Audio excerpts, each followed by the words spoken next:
تو قرآن کریم کو سیکھنے کے لیے، قرآن کریم کی تلاوت کرنے کے لیے، قرآن کریم کو درست پڑھنے کے لیے جو علم، جو سائنس وجود میں آئی ہے، اس سائنس کو کہتے ہیں تجوید القرآن کورس۔ تجوید القرآن، قرآن کریم کی تجوید، یعنی قرآن کریم کو اگر ہم درست پڑھنا چاہتے ہیں تو ہمیں تجوید کا سہارا لینا پڑتا ہے۔ تو آج کا ہمارا جو موضوع ہے وہ یہی ہوگا کہ قرآن کریم کو تجوید کے مطابق پڑھنا ضروری کیوں ہے۔ تو چونکہ آپ کو قرآن کریم کا تعارف ہے، قرآن کریم اللہ عز و جل کی مقدس کتاب ہے، اور اللہ تعالی نے اپنے آخری نبی محمد عربی صلی اللہ تعالی علیہ وسلم پر اس کو نازل فرمایا، اور یہ قرآن کریم جو ہے یہ کتاب ہدایت ہے۔ اس میں ہمارے لیے گائیڈنس ہے، یعنی ہماری زندگی صحیح معنوں میں تب چل سکتی ہے جب ہم قرآن کریم کے مطابق عمل کریں، اور قرآن مجید پر عمل کرنا دونوں جہانوں میں کامیابی کا ذریعہ بھی ہے۔ اور قرآن کریم ہی ایسی واحد دنیا کی کتاب ہے جس کو چھونا، جس کو پڑھنا، جس کو ٹچ کرنا، جس کو سمجھنا، جس پر عمل کرنا، جس پر غور و فکر کرنا، یہ سب چیزیں عبادت۔ یہ سعادت دنیا کی اور کسی کتاب کو حاصل نہیں ہے، صرف اللہ عز و جل کی اس کتاب کو حاصل ہے۔ اور یہی قرآن کریم جو ہے یہ مکمل ضابطۂ حیات ہے، یعنی انسان کی زندگی کے ہر گوشے میں قرآن کریم اس کی رہنمائی کرتا ہے۔ اور قرآن کریم، اس کے مسلمانوں پہ اب حقوق ہیں۔ جب اللہ عز و جل نے اتنی عظیم کتاب ہمیں دی، اس کے حقوق ہیں۔ ہر چیز کا اپنا اپنا تب مقصد حاصل ہوتا ہے جب ہم اس کا حق ادا کریں گے۔ تو قرآن کے حقوق میں سے پہلا حق یہ آتا ہے کہ ہم قرآن پہ ایمان لائیں، اور جب قرآن پہ ایمان لائیں گے، ایمان لانے کے بعد اس قرآن کریم کو تعظیم کرنی ہے، ایمان و تعظیم یہ حق ہے۔ اس کے بعد اس کی تلاوت سیکھنا دوسرا حق ہے۔ اس طرح تیسرا حق یہ ہے کہ ہم قرآن کریم کو سمجھ کر پڑھیں، اور اسی طرح چوتھا حق ہے کہ ہم قرآن کریم پر غور و فکر کریں، تدبر کریں، تفکر کریں، اور پھر ہے قرآن کریم کو عمل کرنا۔ اور قرآن کریم کو عمل کرنے کے بعد ہمیں قرآن کریم کو دوسروں تک پہنچانا ہے۔ یہ قرآن کریم کے ہم پر حقوق ہیں۔ ابھی انہوں نے میسج کیے کہ کتنے لیکچرز ہوں گے، تو لیکچرز آلموسٹ ہم نے یہ ڈیسائیڈ کیا ہے کہ ہم 25 لیکچرز تک اس کو کمپلیٹ کرنے کی کوشش کریں گے انشاءاللہ اس کورس کو۔ اور ہماری میتھڈالوجی یہ ہوگی کہ جو تجوید کے رولز ہیں ان کو ہم ایزی وے میں سمجھائیں۔ جہاں جہاں عربک اصطلاحات ہیں، عربک ٹرمنالوجی ہے، ہم اس کو سکپ کریں گے۔ کہیں کہیں میں استعمال کروں گا تو وہ کسی جگہ ضروری ہوگی، کسی جگہ ضروری یاد رکھنا نہیں ہوگا، وہ میں ساتھ ساتھ انشاءاللہ آپ کو بتاؤں گا۔ تو فی الحال ہمیں یہ یاد رکھنا ہے کہ قرآن کریم کو ہمیں سمجھنا ہے، اور جہاں جہاں کسی جگہ میں عربک ٹرمنالوجی یوز کروں گا وہاں ضروری نہیں ہے آپ کو یاد رکھنا۔ تو جو مین رولز ہمیں ضروری ہیں وہ انشاءاللہ عز و جل ہم آپ کے سامنے انشاءاللہ رکھیں گے۔ تو قرآن کریم کے متعلق میں عرض کر رہا تھا، تو یہی قرآن کریم کا میں نے کہا کہ ایمان لانے کے بعد اگر قرآن کا حق ہم پر ہے وہ یہ ہے کہ ہم قرآن کریم کی تلاوت کریں۔ ہم سب کچھ سیکھ لیتے ہیں لیکن قرآن نہیں سیکھتے، تو قرآن کی جو تلاوت کرتا ہے، صرف دیکھیے تلاوت کرنا کتنا باعث برکت ہے۔ یہ حدیث مبارک بخاری شریف کی ہے۔ فرمایا نبی اکرم صلی اللہ تعالی علیہ وآلہ وسلم نے فرمایا خیرکم من تعلم القرآن وعلمہ، تم میں سے بہترین شخص وہ ہے جو قرآن سیکھے اور دوسروں کو سکھائے۔ یہ کوئی چھوٹی بات نہیں ہے، جس کو دنیا کی بہترین ہستی نبی آخر الزمان صلی اللہ تعالی علیہ وسلم بہترین کراتے ہیں، تو اس کو اور کس چیز کی ضرورت ہے؟ تو نبی اکرم صلی اللہ علیہ وسلم نے اس شخص کو بہترین قرار دیا جو قرآن خود بھی سیکھے اور دوسروں کو بھی سکھائے۔ اور اب مجھے یہاں پہ آپ کو ایک بات بتانی ہے، وہ یہ کہ ہم بہت سارے فضائل سنتے ہیں، برکات سنتے ہیں، باقی چیزیں سنتے ہیں، لیکن ہمیں ٹس سے مس نہیں ہوتا ہے، ہم بس ایسے ہی سن کے نکل جاتے ہیں۔ لیکن دیکھیے صحابہ کرام کا جذبہ کیا ہوتا تھا۔ ایک صحابی ہیں حضرت عبد الرحمن سلمی رحمۃ اللہ علیہ رضی اللہ تعالی عنہ، یہ مسجد میں ہمیشہ قرآن پاک پڑھایا کرتے تھے۔ تو ان کو کسی نے پوچھا کہ آپ قرآن کریم کیوں پڑھا رہے ہیں بار بار؟ تو انہوں نے اسی حدیث کا ریفرنس دیا، فرمایا کہ میرے آقا صلی اللہ تعالی علیہ وسلم نے فرمایا خیرکم من تعلم القرآن وعلمہ، تم میں سے بہترین شخص وہ ہے جو قرآن سیکھے اور دوسروں کو سکھائے۔ تو یہ صحابی کہتے ہیں کہ اسی حدیث نے مجھے یہاں پہ بٹھا کے رکھا ہے۔ کاش ہمیں بھی اس حدیث کے ذریعے جذبہ پیدا ہو کہ ہم بھی قرآن کریم ایک خود بھی سیکھنے والے بن جائے اور دوسروں کو بھی سکھانے والے بن جائے۔ دوسرے حدیث مبارکہ فرمایا گیا کہ افضل العبادت قراءۃ القرآن، افضل ترین عبادتوں میں سے ایک عبادت یہ ہے کہ ہم قرآن کریم کی تلاوت کریں۔ اور ایک اور حدیث مبارک سنیے، فرمایا من قرأ من القرآن حرفا فلہ عشر حسنات، جو قرآن کریم کا ایک حرف پڑھتا ہے، اسی حدیث کا اگلا جز ہے وہ یہاں پہ میں نے نقل نہیں کیا ہے، تو اس حدیث کا جو اگلا پارٹ ہے اس میں بتایا گیا ہے کہ الف لام میم ایک حرف نہیں ہے، بلکہ الف ایک حرف ہے، لام ایک حرف ہے، میم ایک حرف ہے۔ تو اگر ہم الف لام میم پڑھیں گے تو انشاءاللہ عز و جل ہمیں کتنے ثواب ملیں گے؟ ہمیں 30 درجات ملیں گے، کیونکہ جو قرآن کا ایک حرف پڑھتا ہے اس کو اللہ عز و جل 10 نیکیاں عطا فرماتا ہے۔ اگر ہم اس حدیث پہ بھی غور کریں گے، ہر دن ہم کتنے واٹس ایپ میسیج پڑھتے ہیں، فیس بک پوسٹ پڑھتے ہیں، یا انٹرنیٹ پہ گوگل سرچ کرتے ہیں، وہاں پہ دیکھتے ہیں، باقی چیزیں دیکھتے ہیں، تو اگر ہم ان کا حساب لگائیں ہر دن کا، تو ہم کتنے ورڈز پڑھتے ہوں گے، ہم کتنی واٹس ایپ میسیج پڑھتے ہوں گے، کتنے ریپلائز دیتے ہوں گے، کتنے ٹیکسٹ کرتے ہوں گے۔ لیکن اسی طرح اگر ہم اسکول کی لائف میں دیکھیں، اکیڈمک لائف میں دیکھیں، ہم کتنے چیزیں، کتنی بکس پڑھتے ہیں، تو آج تک ہم نے بہت ساری بکس پڑھی ہوں گی۔ اگر ان کے ورڈز کی ہم اندازہ لگائیں، اگر آپ ہم تمام ان بکس کو جمع کریں، پھر ہم کہیں گے کہ ایک ورڈ پڑھنے سے کیا ہمیں ایک ثواب مل سکتا ہے یا نہیں سکتا ہے؟ اس پہ اگر ہم غور کریں گے، شاید اگر میتھمیٹکس کی پوری بک بھی کوئی پڑھ ڈالے، سائنس کی پوری بک بھی کوئی پڑھ ڈالے، ہسٹری پوری پڑھ ڈالے، تو اس طرح بے آئین ہی اس سے کوئی ثواب حاصل نہیں ہونے والا۔ لیکن قرآن کریم کو یہ اللہ عز و جل نے مرتبہ عطا فرمایا کہ من قرأ من القرآن حرفا فلہ عشر حسنات، جو قرآن کریم کا ایک حرف پڑھتا ہے اس کو 10 نیکیاں ملتی ہیں۔ تو اگر کوئی مثال کے طور پر بسم اللہ الرحمن الرحیم پڑھتا ہے، اس میں 19 حروف ہے، تو ان 19 حروف کی وجہ سے انشاءاللہ عز و جل ایک انسان کو ایک 190 نیکی مل سکتی ہے۔ اس طرح ایک اور حدیث جو میں نے نقل کی ہے نیچے، من تعلم القرآن وعلمہ واخذ بما فیہ کان لہ شفیعا ودلیلا الی الجنہ، فرمایا جو قرآن مجید جس نے سیکھا اور پھر دوسروں کو سکھایا اور اس پر واخذ بما فیہ، کہا جو قرآن کریم میں ہے اور اس پر عمل کیا، کہ اس کے لیے کان لہ شفیعا ودلیلا الی الجنہ، قرآن کریم اس کے لیے سفارش کرے گا اور جنت میں لے جائے گا۔ کتنی بڑی بات ہے! تو آپ نے اتنے قرآن کریم کے فضائل سنے، اب ہمیں دوسرا سائڈ اسٹوری کا دیکھنا ہے، ہمیں ایک ہی سائڈ نہیں دیکھنا ہے، اب دیکھنا ہے کہ قرآن کریم کی یہ فضائل ملتے کس کو ہیں۔ قرآن کریم کی یہ تمام فضائل اس انسان کو حاصل ہوتے ہیں، یہ ثواب اس انسان کو حاصل ہوگا، یہ سعادت وہ شخص حاصل کرے گا جو قرآن کریم کو درست پڑھے گا، جو صحیح پڑھے گا۔ جو قرآن کریم ہی غلط پڑھے گا، جب قرآن غلط پڑھا تو دیکھیے وہ ثواب کا حقدار نہیں ہوگا، بلکہ وہ تو وعیدوں کا حقدار ہوگا، اس کو الٹی وعیدیں ملی ہیں، یعنی اس کے لیے اس کی مذمت کی گئی ہے۔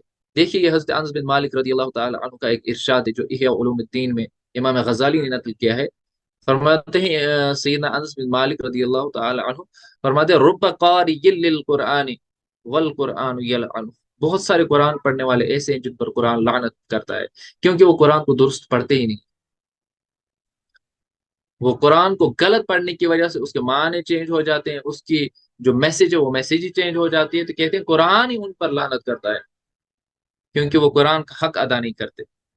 تو یہاں سے ہم نے کنکلوڈ یہ کیا کہ قرآن کے جتنے فضائل ہیں وہ تمام فضائل اس کو ملیں گے جو قرآن کو درست پڑھتا ہے۔ اب ہم سیکھیں گے یہ قرآن کو درست پڑھنا ہے کیا، صحیح قرآن کریم پڑھنے کا مطلب کیا ہے۔ اس کو ہم قرآن کریم کی ہی ایک آیت سے سن سکتے ہیں، سمجھ سکتے ہیں۔ تو یہیں پہ میں نے ایک آیت مبارکہ یہاں پہ لکھی ہے، یہ سورہ مزمل کی آیت نمبر 4 ہے۔ اللہ تعالی فرماتا ہے وَرَتِّلِ الْقُرْآنَ تَرْتِيلًا، اور قرآن کریم کو خوب ٹھہر ٹھہر کر پڑھو، ترتیل کے ساتھ پڑھو، قرآن کریم کو ترتیل کے ساتھ پڑھو، یعنی کہ قرآن کریم کو ترتیل کے ساتھ پڑھنے کا حکم ہمیں اللہ عز و جل دے رہا ہے۔ تو یہ ترتیل کیا ہوتی ہے، اس کی ڈیفینیشن جو ہے اس کو ایکسپلین کیا ہے حضرت سیدنا علی المرتضیٰ شیر خدا کرم اللہ تعالی وجہ الکریم نے۔ ان سے پوچھا گیا کہ ترتیل کے معنی کیا ہے، حضرت علی رضی اللہ تعالیٰ عنہ فرماتے ہیں تجوید الحروف و معرفت الوقوف، قرآن کریم کو تجوید کے ساتھ پڑھنے کا مطلب جو ہے وہ یہ ہے کہ ہم تمام حروف کو تجوید کے ساتھ پڑھیں، اور دوسری چیز 2 پوائنٹس انہوں نے فرمایا، ایک تو تجوید الحروف، تمام حروف کو، حروف یعنی عربک میں حروف ہیں الف سے لے کر یا تک 29 حروف ہیں، یعنی ان حروف کو تجوید کے ساتھ پڑھنا ہے۔ دوسرا ومعرفت الوقوف، وقوف کہتے ہیں وقف کی جگہوں کو پہچاننا، یعنی ہمیں کہاں پہ سٹاپ کرنا ہے، کہاں پہ سٹاپ نہیں کرنا ہے۔ یہ چیز آپ کو پتا ہوگی کہ کوئی بھی لینگویج ہو اس میں سٹاپس یا پازز کا ایک رول ہوتا ہے، اگر ہم پاز صحیح جگہ پہ نہ دیں تو وہ معنی ہی بدل جاتا ہے۔ ایک جملہ جملہ مشہور ہے، مثال ایک جملہ ہے روکو، یہاں پہ ہم نے سٹاپ کیا، پھر مت جانے دو، تو اس کا ایک میننگ نکلا کہ آپ روک لو کسی کو، اس کو مت جانے دو۔ اگر اسی میں ہم سٹاپ غلط جگہ پہ کہیں گے، ہم کہیں گے روکو مت جانے دو، آپ دیکھیں آپ، تو میننگ کہاں پر پہنچ جاتا ہے۔ اسی طرح حضرت علی جو فرماتے ہیں کہ ترتیل کا معنی ہے ایک تو حروف کو تجوید کے ساتھ پڑھنا، اور دوسری بات و معرفت الوقوف، وقوف کی پہچان، یعنی وقف کی جگہوں کا خیال رکھنا، یعنی ہمیں کہاں پہ سٹاپ کرنا ہے، کہاں سٹاپ نہیں کرنا ہے۔ تو ہم نے یہاں پہ یہ اخذ کیا کہ اللہ عز و جل ہمیں قرآن کریم پڑھنے کا حکم دے رہا ہے، کس طرح پڑھنے کا دے رہا ہے، ترتیل کے ساتھ پڑھنے کا دے رہا ہے حکم۔ اور ترتیل کیا ہے؟ تجوید الحروف و معرفت الوقوف، ایک تو تجوید کے ساتھ حروف کو پڑھنا اور وقف کی جگہوں کا خیال رکھنا۔ اب اسی جو تجوید الحروف جو تجوید ہے نا، اسی کے مطابق قرآن کریم پڑھنے کی ضرورت ہے، تب ہم قرآن درست پڑھیں گے۔ تو یہ تجوید کیا ہوتی ہے، اب اسی کو ہم سیکھتے ہیں۔ تجوید کا میننگ ہوتا ہے عربک میں التحسین والاتیان بالجید، یعنی کسی چیز کو سنوارنا، آراستہ کرنا، ڈیکوریٹ کرنا، خوبصورت کرنا، اور کسی کام کو عمدگی کے ساتھ کرنا، یعنی اس میں کوئی پرابلم نہ رہے، اس میں کوئی امپیورٹی نہ رہے، اس میں کوئی کچھ ٹیڑھ پن نہ رہے، اس میں کوئی ڈیفیکٹ نہ رہے، ڈیفیکٹ کے بغیر کام کو کرنا۔ تو یہ تو اس کا لغوی معنی ہے۔ لغوی معنی جو ہوتا ہے وہ لٹرل میننگ ہوتا ہے، لٹرل میننگ سے ہمیں اندازہ ہوتا ہے کہ اس کا ٹیکنیکل میننگ کیا ہے۔ تو تجوید کا ٹیکنیکل میننگ ہم سمجھ لیتے ہیں۔ یہ عربک جو اصطلاحات میں یہاں پہ عربک ڈیفینیشنز لکھ رہا ہوں، یہ آپ کو یاد کرنا ضروری نہیں ہے، آپ اردو میں بھی یاد رکھ سکتے ہیں، آپ اس کا مفہوم بھی یاد رکھ سکتے ہیں۔ تو یہ انٹروڈکٹری کلاس ہے، چونکہ آپ کو اس لیے ضروری بتانا ہے، میں نے سوچا اگر یہاں پہ کچھ ایسے اسٹوڈنٹس بھی ہیں جو عربک کورس سے آئے ہوئے ہیں، ان کو یہ سمجھ آ جائے گا اچھے سے، تو وہ یہ یاد کر لیں گے۔ جن کو یاد نہیں ہو سکتا تو وہ اس کا مفہوم یاد رکھیں۔ تو تجوید کا ہم ٹیکنیکل میننگ سمجھتے ہیں، ٹیکنیکلی تجوید ہوتا کیا ہے؟ تو حدیث مبارک میں یہ تجوید کی ڈیفینیشن جو بیان کی جاتی ہے وہ یہ ہے، هو علم يبحث فيه عن مخارج الحروف وصفاتها وعن طرق تصحیح الحروف وتحسینها۔ علم تجوید جو ہے یہ اس علم کا نام ہے جس میں ایک تو حروف کے مخارج پڑھے جاتے ہیں جو میں نے ہائی لائٹ کیا ہوا ہے، اور حروف کی صفات پڑھی جاتی ہیں۔ ایک حروف کے مخارج پڑھے جاتے ہیں، اور حروف کی صفات اور حروف کی تصحیح، یعنی ان کو صحیح ادا کرنے، اور تحسین ان کو خوبصورت کرنے، یعنی ان کی مثال کے طور پر اب ہم پڑھتے ہیں، کبھی ہم قرات میں جب پڑھتے ہیں، ہم پڑھتے ہیں بڑے ترنم میں پڑھنے کی کوشش کرتے ہیں، تو اس کو تحسین کہتے ہیں۔ اسی کے بارے میں بحث کی جاتی ہے، یعنی ان چیزوں کو ہی ڈسکس کیا جاتا ہے۔ تو اگر ہم اس ڈیفینیشن کا کنکلوژن نکالیں گے جو میں نے نیچے ایز اے ایکویشن لکھ دیا ہے، تجوید میں ہم دو چیزوں کو ڈسکس کرتے ہیں۔ تجوید مجموعہ ہے، یہ کلیکشن ہے دو چیزوں کا، ایک مخارج کا اور دوسری صفات، یعنی ہم حروف کے مخارج اور صفات پڑھیں جو علم تجوید ہے۔ اگر ہم اور غور کریں گے، میں نے یہاں پہ بتایا کہ ہمیں ترتیل کے ساتھ قرآن پڑھنے کا حکم ہے۔ ترتیل کیا ہے؟ حضرت علی فرماتے ہیں ترتیل کا معنی ہے تجوید اور وقف کے جگہوں کو پہچاننا۔ اب میں نے آپ کو تجوید بتایا، تجوید وہ علم ہوتا ہے جس میں حروف کے ہم مخارج پڑھتے ہیں اور صفات پڑھتے ہیں۔ الف سے یا تک جتنے حروف ہیں ان کے ایک مخارج پڑھنے ہیں، اور ان کو صفات کے مطابق ہمیں ادا کرنا ہے، پروناؤنس کرنا ہے، آرٹیکولیٹ کرنا ہے، تاکہ ہم درست قرآن پڑھ سکیں۔ تو اگر ہم سمپلی یاد رکھیں گے تجوید کو، تو مخارج پلس صفات، تجوید دو چیزوں کا مجموعہ ہے، ایک مخارج کا اور صفات کا۔ اب یعنی کہ یہاں پہ ہم نے تجوید کی ڈیفینیشن سے دو پوائنٹس جو ہے نا وہ کنکلوڈ کیے، ایک مخرج، دوسرا صفات۔ ان دو کو ہم اب سمجھنے کی کوشش کرتے ہیں۔ مخرج کیا ہوتا ہے؟ مخرج کا بھی ایک لغوی معنی ہے۔ مخرج کا لغوی معنی ہے آرٹیکولیشن پوائنٹ، یعنی نکلنے کی جگہ، یعنی کون سا حرف کہاں سے پروناؤنس ہو رہا ہے، کسی چیز کے بھی نکلنے کی جگہ وہ مخرج ہے۔ تو اصطلاحاً جو ہے نا، اگر ٹیکنیکلی ہم مخرج کو سمجھیں گے، وہ ہے هو المحل الذي يخرج الحرف منه، یہ وہ جگہ ہوتی ہے جہاں سے حرف نکلتا ہے۔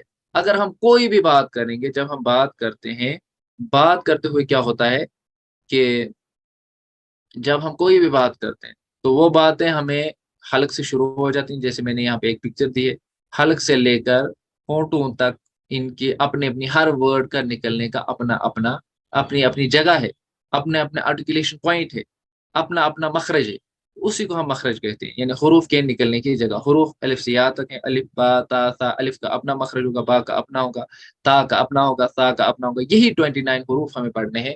اگر آپ ان 29 حروف، یہی 29 حروف قرآن کریم میں اگر ہم یہ درست پڑھ لیتے ہیں، اگر ہم مخارج کے ساتھ ان 29 حروف کو اچھی طریقے سے پڑھ لیتے ہیں، تو یہی قرآن میں آنے والے، یعنی ہمارا قرآن درست ہو جائے گا۔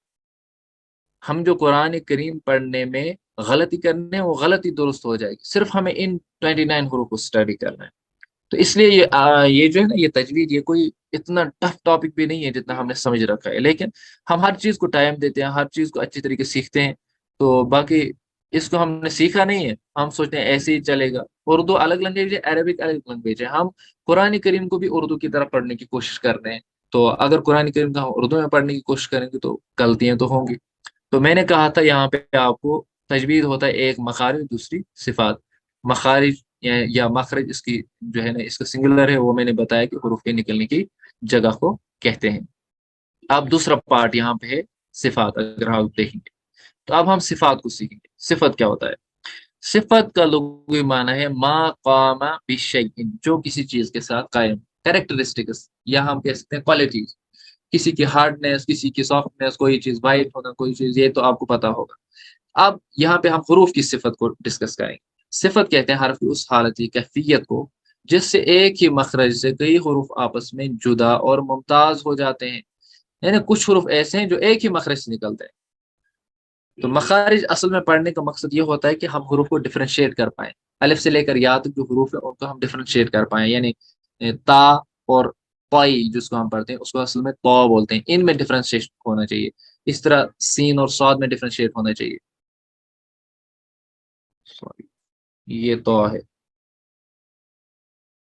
ہاں، اس طرح سین اور صاد میں ڈفرینشیٹ ہونا چاہیے، تا اور تو میں ڈفرینشیٹ ہونا چاہیے۔ تو ان چیزوں میں ڈفرینٹ، حالانکہ یہ ایک ہی مخرج سے نکلتے ہیں، اب ڈفرینشیٹ نہیں ہوگا مخرج سے، یہاں پہ کسی جگہ مخرج سے ڈفرینشیٹ ہوتا ہے، کسی جگہ نہیں ہوتا ہے۔ جہاں پہ مخرج سے ڈفرینشیٹ نہیں ہوتا ہے وہاں پہ ہم ان کی صفات کو لیتے ہیں۔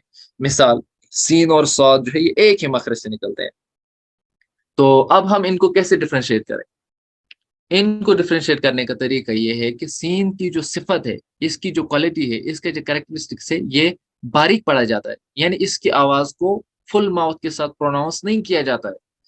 اس کے کمپیریزن میں اگر ہم سعود کو دیکھیں گے، سعود بھی وہیں سے نکلتا ہے، مگر سعود کو ہم موٹا پڑھتے ہیں، فل ماؤتھ کے ساتھ ہم پڑھتے ہیں سعود۔ اگر ہمیں پڑھنا ہوگا سین سے کوئی ورڈ ہم پڑھیں گے، مثال کے طور پہ سوفا، اگر سعود سے پڑھنا ہوگا تو ہم پڑھیں گے سوفا، کہ موٹا پڑھیں گے سوفا، فل ماؤتھ کے ساتھ۔ اسی طرح ہے ایک ورڈ تا، ایک لیٹر تا، تا کو اگر ہمیں پروناؤنس کرنا ہوگا تا اور تو، یہ دونوں جو ہے نا، ان کا جو ہے نا ساؤنڈ تھوڑا ریزمبل ہو رہا ہے اور ان کا مخرج بھی سیم ہے۔ اب ان میں ہمیں ڈفرینشیٹ کرنا ہے، ان میں ڈفرینشیٹ کرنے کے لیے ہم صفت کا سہارا لیں گے۔ صفت یا اس کی جمع ہے صفت۔ تو ہم تا کو باریک پڑھیں گے، ہم پڑھیں گے تا، اور یہ جو ہے پو، اس کو ہم پر پڑھیں گے، فل ماؤتھ کے ساتھ پڑھیں گے پو۔ تو صفت کے ذریعے یہاں پہ ڈفرینشیٹ ہوا۔ اصل میں مخارج اور صفات پڑھنے کا مقصد ہی یہ ہے کہ یہ 29 حروف جو ہیں یہ ایک دوسرے سے الگ لگنے چاہیے۔ اب ٹائم جا رہا ہے تو میں آخری بات آپ سے عرض کروں، وہ یہ کہ تجوید، چونکہ جب بھی کوئی ہم علم پڑھیں گے اس کی ایک ڈیپتھ ہوتی ہے، اس کی ایک پوری سائنس ہوتی ہے، اس کے پیچھے اور پورا بیک گراؤنڈ ہوتا ہے۔ تو تجوید کا علم اس طرح حاصل کرنا فرض کفایہ ہے، اگر ایک حاصل کر لے گا باقی بروز ذمہ ہو جائیں گے۔ لیکن اور قرآن پاک کو تجوید کے مطابق پڑھنا فرض عین ہے۔ اگر قرآن کریم کو ہم تجوید کے مطابق نہیں پڑھیں گے تو ہم گنہگار ہو جائیں گے، یعنی اتنا ہر ایک کو سیکھنا کہ جب قرآن پڑھنا وہ شروع کرے گا اس کو تجوید کے ساتھ ہی پڑھنا ہے، یہ نہیں چلے گا وہ پڑھے گا سبحانک اللہم و بحمدک۔ تو اس لیے جو ہے نا یہ فرض عین ہے اتنی تجوید سیکھنا جتنا ہمیں نماز میں قرآن پڑھنا ہے۔ اسی لیے ملا علی قاری رحمۃ اللہ علیہ فرماتے ہیں کہ ثم هذا العلم لا خلاف في انه فرض كفایت والعمل به فرض عین، یہ جو ہے نا علم تجوید ہے، یہ فرض کفایہ ہے علم، لیکن اس کے مطابق قرآن کریم پڑھنا فرض عین ہے۔ اسی طرح اعلیٰ حضرت امام اہل سنت امام محمد رضا خان رحمۃ اللہ علیہ فرماتے ہیں کہ اتنی تجوید سیکھنا کم از کم کہ ہر حرف دوسرے حرف سے ممتاز ہو، یعنی ہر حرف دوسرے حرف سے ڈفرینشیٹ ہو، اتنی تجوید سیکھنا فرض عین ہے۔ اس کے بغیر اس کے ہر فرض جو ہے نا وہ باطل ہے، یعنی کوئی فرض ادا ہی نہیں ہوگا اس کے بغیر۔ تو اس لیے قرآن کریم کو ہمیں تجوید کے ساتھ پڑھنا ہے، اور اس کے لیے آپ سب کو ہمارا ساتھ دینا ہے انشاءاللہ۔ آج تھوڑا سا یہاں پہ شور وغیرہ آ رہا تھا گاڑیوں کا بھی، تو میں کل سے انشاءاللہ کوشش کروں گا کہ کوائٹ پلیس پہ آپ کو پڑھاؤں۔ تھوڑا سا میں خود بھی ڈسٹرب ہو گیا اس کی وجہ سے، تو آپ سب سے گزارش ہے کہ آپ اس کلاس کو ٹائم پہ جوائن کیا کریں، اور جو ڈیڈیکیٹ اسٹوڈنٹس ہیں وہی گروپ میں رہیں گے انشاءاللہ۔ تو جو کنٹینیو کلاس جوائن کریں گے انہیں کو ہم گروپ میں رکھنے جا رہے ہیں۔ اگر کسی کو کوئی پوائنٹ سمجھ نہ آیا ہو تو بائز میں سے وہ بتا سکتا ہے۔